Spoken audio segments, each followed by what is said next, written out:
Yes, my mentors have changed over time. I feel like when I was a student, my mentor relationships were with faculty members, department chairs, or advisors. And that was a great relationship. And all of those that I've had in the past were very helpful in helping me get through the programs. But over time in a career, I have had mentors who were professional colleagues. Some have been supervisors, some were colleagues, some were actually at different institutions, but in a similar position that I was in. I think the relationship has changed over time from being a student relationship with a mentor to kind of a peer or colleague mentor relationship. And I think that's just because of the fit. Have my mentors changed over time? Absolutely. So, like I mentioned earlier, my current mentor, I'd have to say, is Ray.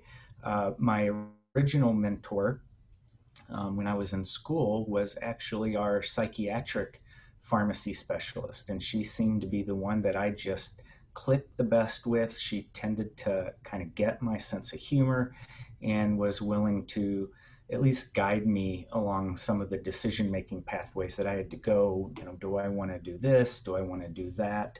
Um, and then it became my residency preceptor or residency director. And it's changed over time. I've probably gone through three or four different mentors over the years. And the interesting thing about this is that you don't necessarily have to have just one mentor.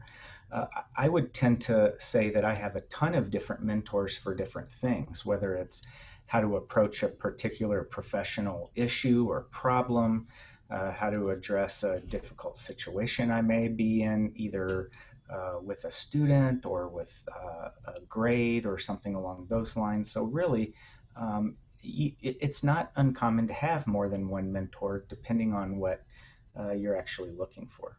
So if you think about your mentors, it is a long lasting relationship. But if you think about us as humans evolving as well as evolving from a professional standpoint, it only makes sense that you may have to either change your mentors or advance the level of contact or type of insight that you're needing.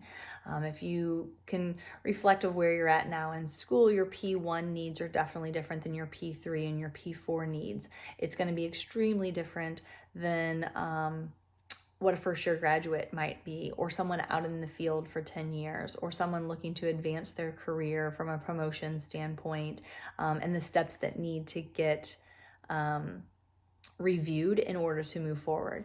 So it is okay to have your mentors changed. I think the important thing is trying to keep those relationships with your past mentors, because they do have that history of all of the insight that you have provided, and you know that the ways that they have guided you, learning from your past experience with them as well as your new mentors.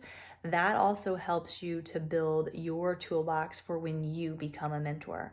And you will become a mentor if you're open to that type of relationship with students, or other healthcare professionals, or peers that are in a different stage than what you might be.